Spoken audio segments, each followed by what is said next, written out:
Welcome to this episode of our program, Arab Affairs. As usual, we will be discussing an important Arab file. In today's episode, we'll be speaking about a very important file that is a top priority for two Arab countries, Egypt and Sudan, the disputed Jud Dam. And the UN Security Council has held an urgent meeting over the disputed dam in order to be able to verify the situation and understand the whole matter. In this urgent session, the members of the UN Security Council have already called upon all parties to refrain from any action that would jeopardize negotiations and negotiate in good faith.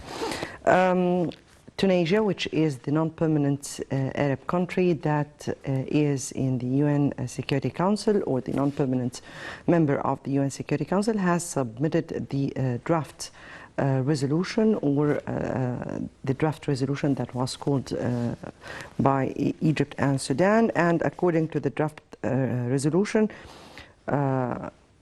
Egypt, Ethiopia and Sudan were to resume negotiations at the joint invitation of the chairperson of the African Union and the Secretary General of the United Nations to finalize within a period of 6 months the text of a binding agreement on the filling and operation of the Jud.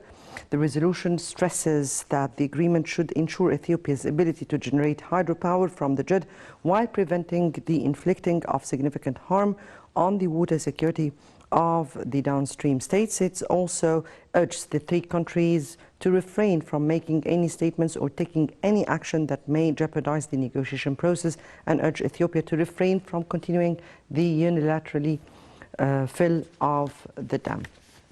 In this session, the Foreign Minister Sameh Shoukry has warned against the negative impact of the Grand Ethiopian the Renaissance Dam in case of a lack of an agreement with Sudan and Ethiopia, saying Egypt will protect its right in life in case its existence is jeopardized. We'll be speaking about the UN Security Council urgent meeting that was held on this issue. We'll be also reading into the statements of our foreign minister there, and we'll be reading into the statements that was made by the members of the UN Security Council. Before we delve into our negotiations or into discussion, let's first have a quick look on the Arab news that took place during this week, and we'll come back for more discussion.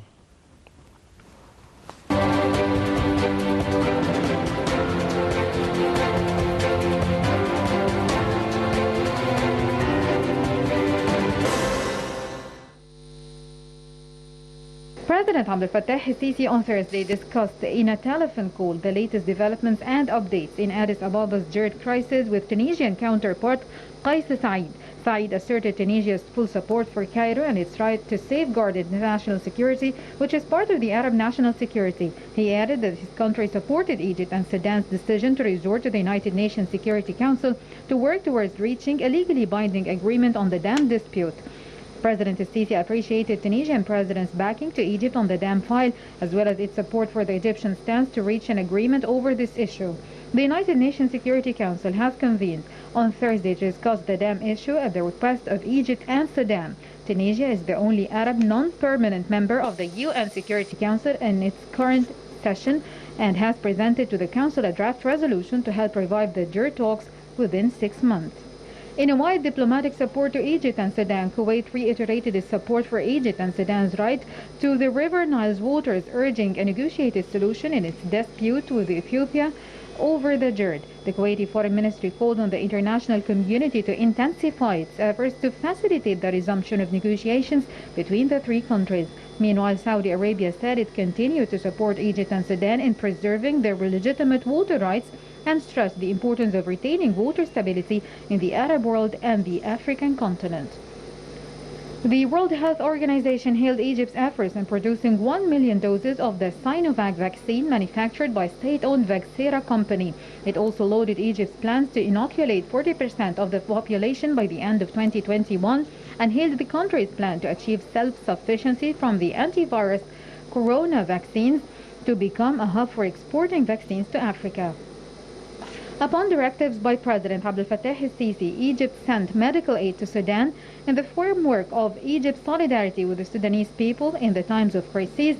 4 military planes loaded with big quantities of medical aid headed for Khartoum on airport. Officials in Sudan thanked the Egyptian leadership, government and people for their support. 3 rockets were fired at Baghdad's Green Zone on Thursday. In a statement, the Iraqi media said that an outlawed armed group targeted the heavily fortified Green Zone by the 3 Katyusha rockets. The army said that the United States Embassy itself was not hit, but 3 nearby places in Baghdad's heavily fortified Green Zone were.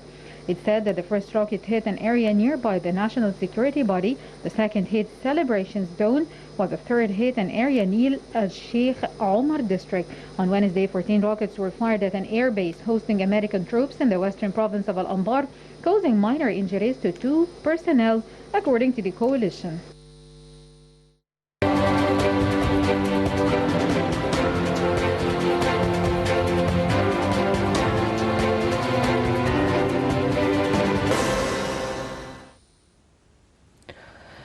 Right, welcome back, and to start discussing the issue of the urgent session of the UN Security Council that was held over the disputed dam, we have with us over the phone Ambassador Mohammed Hagazi, former Assistant Foreign Minister. Good afternoon to you, sir. Good afternoon to you, Mona. Your Excellency, we've been following, I guess that Egypt, Egypt has been following the session, the urgent session that was held on Thursday over the disputed dam. Let me first take your reading to the statements given by the members of the UN Security Council over the issue, and how did you receive some of the statements? The most important was this of the Minister of Foreign Affairs, Mr. Sameh Shoukry. Very elaborate, very deep, at the same time very alarming and reconciliatory at the same time. It has shown the Security Council the Egyptian intention to support the development process in Ethiopia, and even the construction of this dam that has to be conducted and run in coordination with Sudan and Egypt. The most dangerous activities is that the unilateral filling for the second time has posed security alarm not only to Egypt and Sudan, but to the whole region, a region which is bound by strategic location nearby the Strait of Bab el-Mandeb, where most of the international trade and oil tanks are crossing, as well as it has a relation with the security of the Gulf and the Red Sea. So trouble in this region will affect us all, not only Egypt and Sudan. The most important part of the speech of Minister Sameh Shoukry was the potentially existential threat that the grid is carrying against Egypt and Sudan if it is conducted in a unilateral manner. The agreement was possible, and he gave and attached even to his speech the agreement reached in Washington after the United States and the World Bank have intervened. And this is the core of the Egyptian-Sudanese resolution tabled for the Security Council to adapt, presented by the Tunisian delegation, the only Arab delegation in the Security Council. And we've been following the discussion on the expert level for Rev 1, Revision 1 of this resolution. Hopefully that the amendments will be procedural, not subject amendments. If it is subject amendment, then we will need to sit with the delegations concerned, and we will try to reach a common drafting. The rest of the presentations and statements were all united in refusing the unilateral acts. Unilateral acts refers to the second filling. The most important that the Egyptian Sudanese resolution is calling for, again, the presidency of the African Union enhanced and enlarged by the participation of international partners like the United Nations, the European Union, as well as the United States. That will help the parties reach an agreement and in a time frame limited to 6 months. Otherwise, it will be an endless negotiation, and Ethiopia will drag the situation to a fait accompli, which is not acceptable to Egypt and Sudan, and it will definitely lead the situation to an escalation of uncontrolled proportions. Mm-hmm. The most important speeches were all, I think we shouldn't divide it between who supported whom. I think we need to look at it as international recognition of the danger of the situation. The Security Council review the file twice in 2 years means that it is a question not of development, as Ethiopia wants to expose, but it is a situation of a threat to international peace and security. And as I explained, the Horn of Africa is an integral part of the security of the Straits in Bab el-Mandeb, of the Red Sea and the Gulf as well. So we have to share this danger with our international partners, because we will be all affected. Egypt has played all what it can. It has exerted all its efforts to bring about an agreed upon resolution, so that our proposition is fair, comprehensive, and it looks to the benefit of Ethiopia as equal to the benefit of Sudan and Egypt. Ambassador Higazi, indeed, we are not really discussing who supported who, and this is not exactly what we are here to discuss, because simply it's a matter of interests, and obviously it goes like that. But what we are speaking about is a statement that was reiterated by all the participants, all the countries who were participated, which is calling or urging all parties to refrain from doing any action that would undermine the resumption of negotiations, and to negotiate in good faith. And this particular statement that was reiterated by all those who existed in this urgent meeting, it really conflicts with what's going on, because one important issue was halting the second filling of the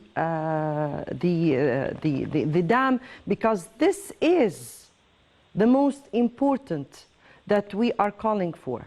So how do you view here how the international community should act upon what it already said, and pressure Ethiopia to halt such an action? Because as we heard that Ethiopia has already sent a letter to Egypt saying that it started the second filling. The commonality, Mona, between all the interventions was that no unilateral acts should be exerted, and it is unacceptable. So unilateral acts means the second filling. The second common agreed point was the presidency of the African Union, but supported and enlarged by international community. The most important that an agreement should be reached in a delay of 6 months. And this is also another joint and common point. What is going on today at the Security Council is so important. The Committee of Experts is holding its meeting for the second time. They will review what has been commented on the first revision, Rev 1. In reconsidering the comments, implanting it and amending it into Rev 2, we should expect, say, by Monday, that the Security Council will meet again to consider the matter, and Egypt and Sudan with Tunisia will review the situation. If the amendments are procedural, then they can introduce REF 2 with no problem. If there is a subject amendment, then they will sit with the concerned delegation who have introduced a subject amendments, and then they will try to reach a common ground. Then finally, you will decide if you have REF 2 ready to table it for decision, for adopting. If so, I would resume, I would suggest that maybe the 14th or the 16th of this month is suitable dates.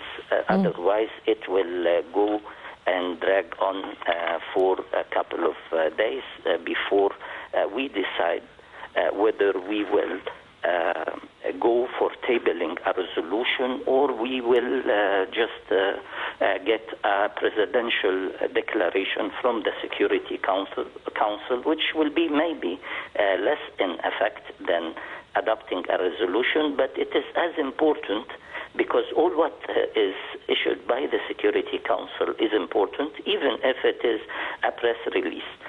So if it is coming out of this exercise a resolution adopted by the Security Council in issues related to peace and security, then we are advancing the case into a much more reconciliatory situation. The international law allows you, however, that if the Security Council is discussing an issue that is pertaining to your national security, and still the deliberation are on the country that is suffering a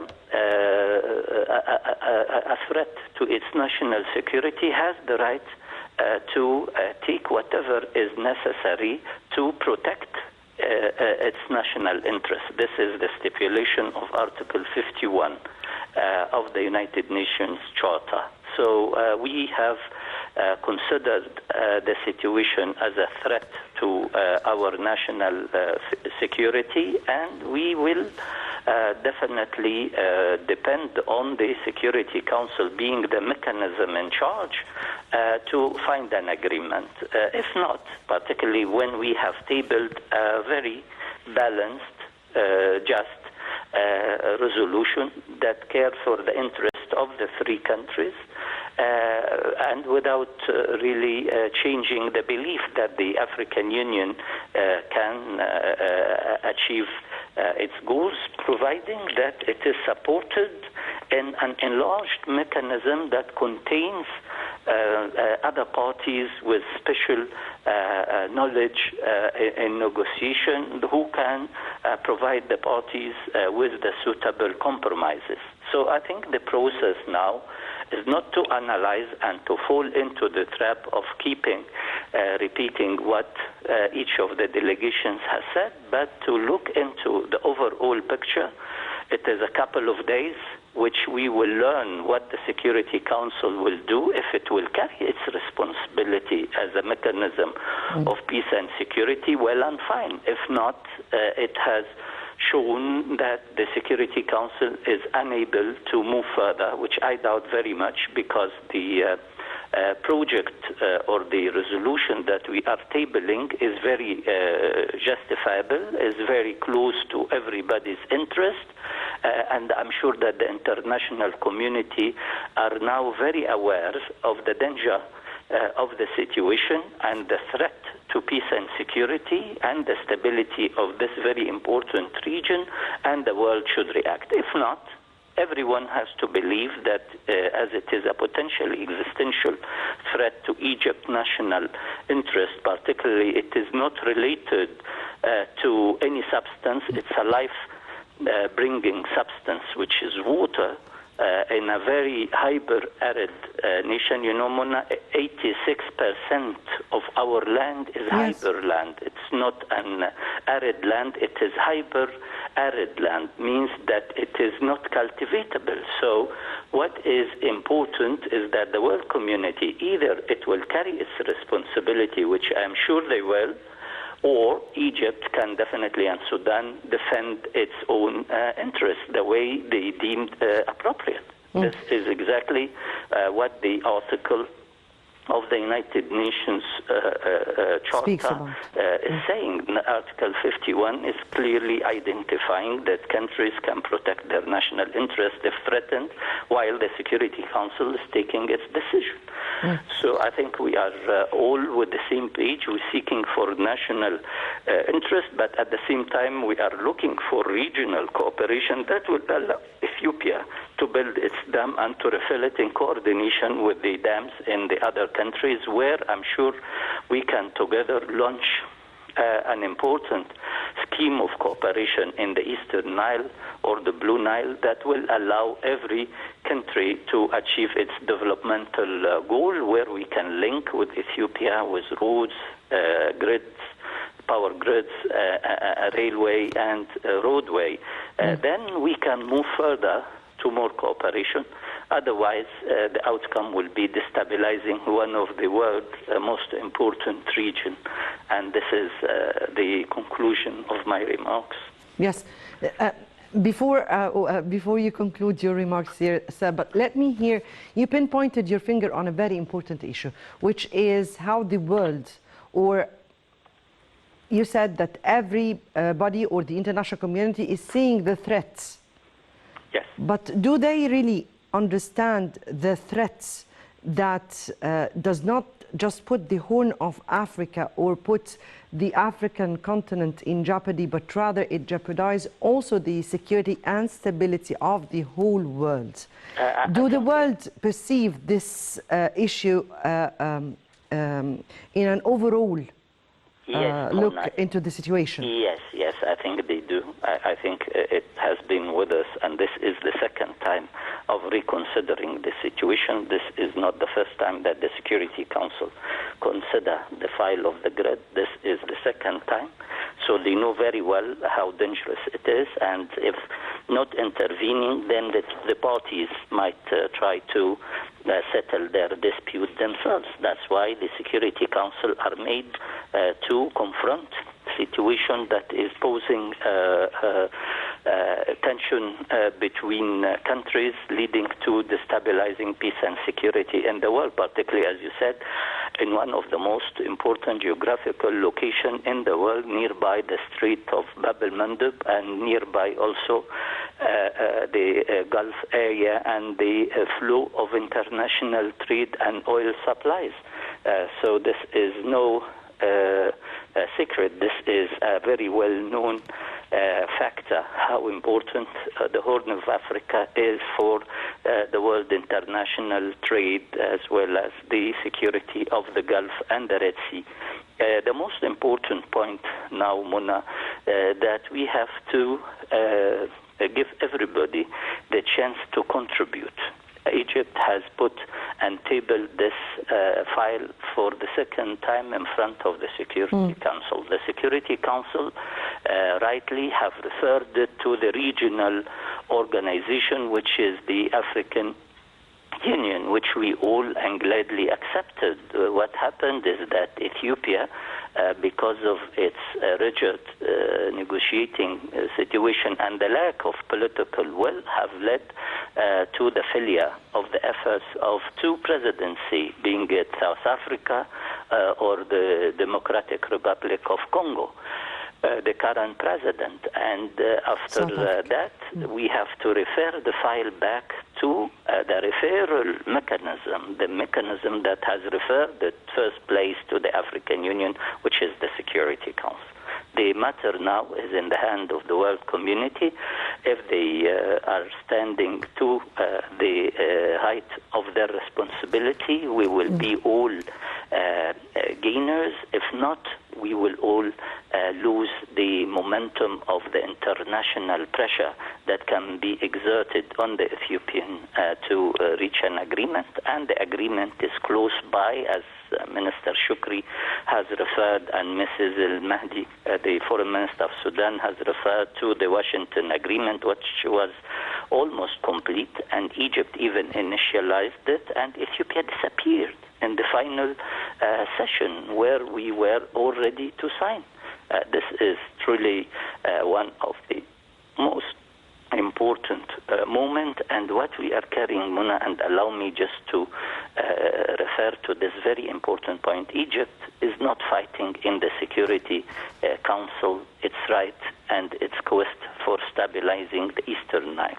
Egypt and Sudan are fighting to stabilize the international water courses relations. If we agree today about the relations between upstream and downstream countries, yes, then we are rendering to the world community a gift of political and legal framework where all international rivers can follow suit. Otherwise, we will definitely tell the international community, if we failed, that any upper stream countries, being it Russia, China, or whoever, can compel and force its interest over the rest of the other downstream countries, and that will send all international relations related to water courses into havoc and disarray. So that our battle in the Security Council is meant to help all international partners living or riparians of international water course. We are setting the model of how best relations can be conducted in favor of other riparians as well as downreaches. This is a case that will be studied for centuries. This is a case that will be part of international law of water courses, how Ethiopia, Egypt, and Sudan succeeded in creating a scheme of cooperation where an upper stream countries can build a dam without hampering the interest, where a country in upper stream can benefit from its resources without really affecting or adversely affecting the other countries. If this balance is conducted or established, then we can successfully move into regional cooperation where water will be part of its unity, not part of its disarray and conflict, where regional water security will take over national narrow water security. This is what we are behind. We are behind establishing a very important phase of international peace and security, and stabilizing also the relations between international river courses, riparian countries, and I'm sure that this message will be heard after we complete successfully, I hope, this very important episode to the benefit of mankind. Yes, indeed. Ambassador Mohammed Hegazi, former SSF Minister, thank you so much for being with us over the phone and for your input. Now we move on to this report, and we'll come back for more discussion.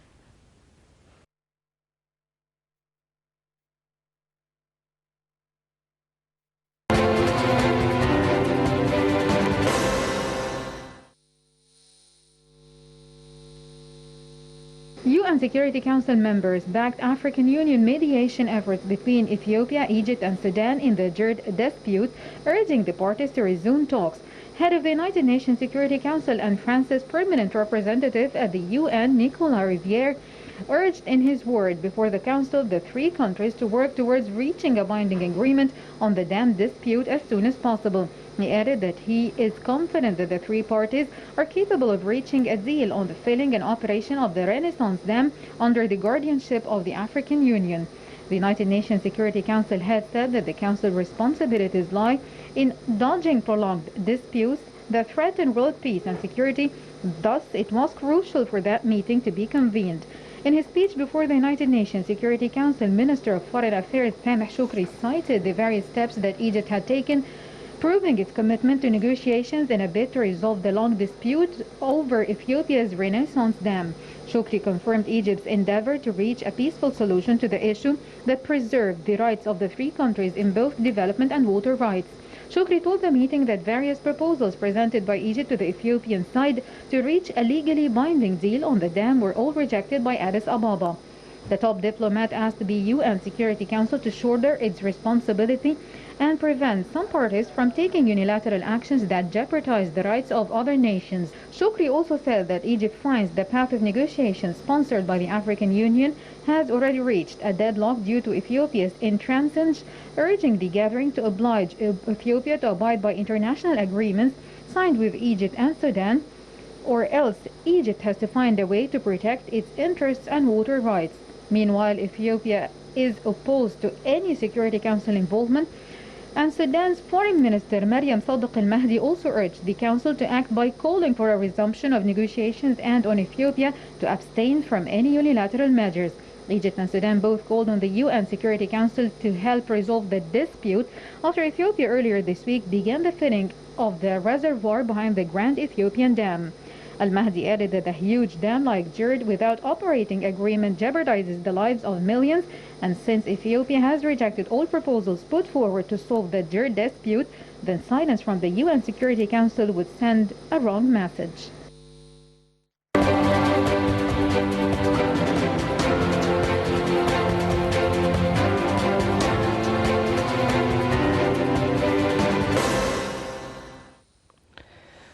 Right, continuing on with our discussion, we have with us over the phone Mr. Samir Raghib, head of the Arab Center for Strategic Studies. Good afternoon to you, sir.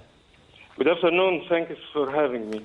Thank you so much. And of course, you followed the UN Security Council session that was held on Thursday over the disputed dam, where Foreign Minister Sameh Shoukry gave his statements. But let me here take this part of the statements our Foreign Minister said, which is Egypt resorted to the UN Security Council on Jerd out of its faith in the value of international law and multilateral action as a tool to prevent conflicts.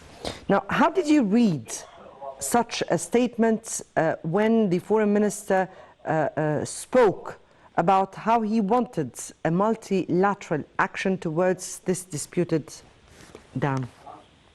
Yes, Egypt asked the international community, represented by Security Council, to shoulder its role for maintaining the security and the peace of the world. This dispute may be escalated for a bad situation. So, Mr. Sameh Shoukry represent all the history of the disputes over a decade ago, which Egypt act with good intention and resilience and the good intention for reaching a legal binding agreement that meets the needs of the three countries. On the other side, Ethiopia act without any respect for the international law or for the United Nations. Does not respect its rule to act with the two downstream countries for conclude an agreement that protects the security, the water security of the downstream countries and meet the needs of the three countries. We are not against the development of in Ethiopia, but we want to protect our people livelihood for 150 million people in downstream.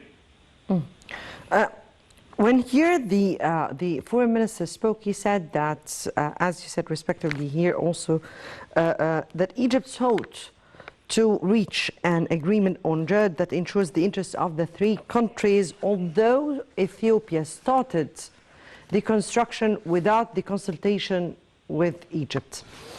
Now here we're speaking not about starting the construction, but every step that Ethiopia has taken was unilateral, without the concession, without the compromise, without the approval of all the Nile Basin countries.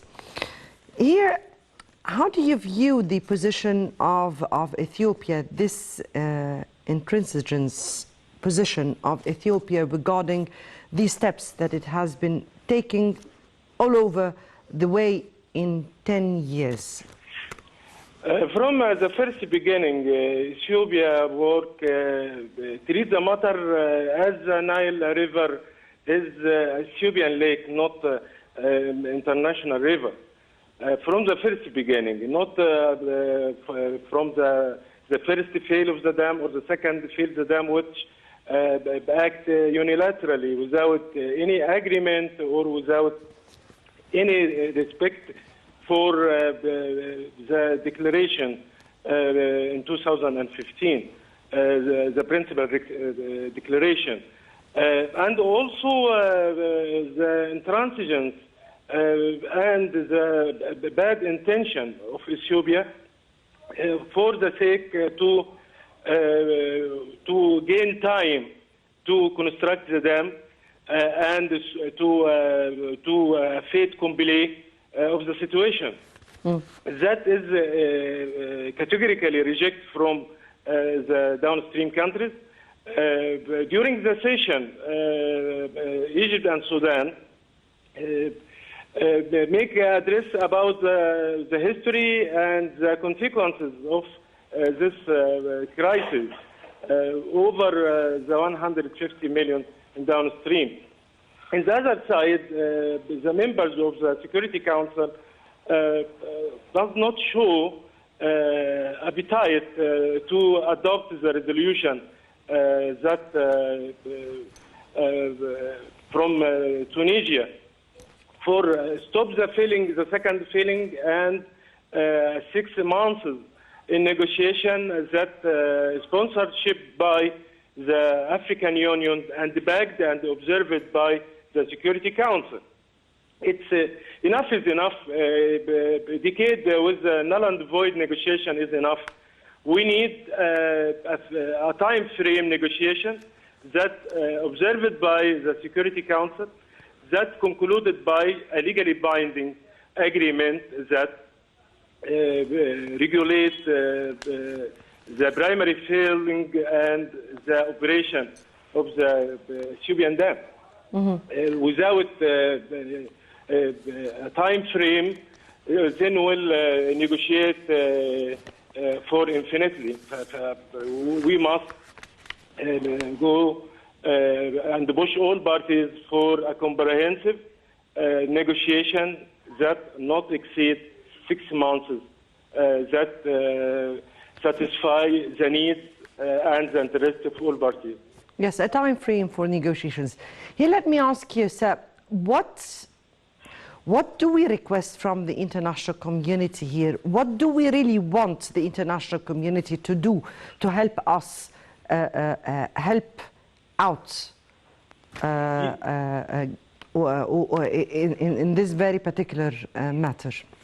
Yes, we are not against the sponsorship of the African Union, but after 1 year of negotiation that had been null and void, we need the sponsorship of the Security Council and the observation from international parties that when there is must be a mechanism for judge what is the parties that make obstacles in the way of settlement. The Ethiopia every time alleged injustice, and that Egypt and Sudan intransigence against Ethiopia, against the reality. To avoid disputes over who make obstacles in the road, must have international observation and international backing and time frame. And after this, we must transfer the matters to the 7th article of Security Council Charter. Yes, it's not what we, but what we need from the international community to do at this very critical point, or at this very critical juncture of the whole situation. What do we need from the international community, not what we should do? First of all, the Security Council must adopt the resolution draft that Tunisia put up forward in the Security Council. I think Egypt and Sudan agree with the draft, and it will sufficient for confidence building between the three countries, and maybe will push the matter for a peaceful settlement. And if there is no achievement, then the matter will be in the Security Council. In this time, we will ask a seventh chapter resolution that force remains to be seen. Remains to be seen. Mr. Yes. Samir Raghib, head of the Arab Center for Strategic Studies, we thank you so much for being with us over the phone here and for your input. I guess it remains to be seen what will happen in the upcoming few days and how will the international community witness or try to understand the seriousness of the situation in order to be able to help us, help the world avert a real threat. Many thanks for watching. Next Saturday will be another important file. Until then, it's goodbye.